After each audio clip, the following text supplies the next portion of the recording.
నువ్వమ్మా. నా బ్రహ్మచర్యం బాకీ చెరిపేసిందమ్మా.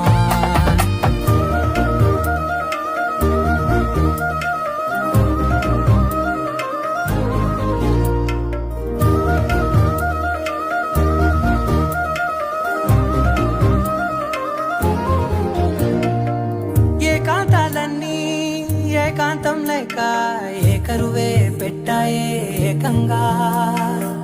సంతోషాలన్నీ సెలవన్నది లేక మనతోనే కొలువయ్యే మొత్తంగా. స్వాగతాలు లేని ఒంట్లో ఉండలేక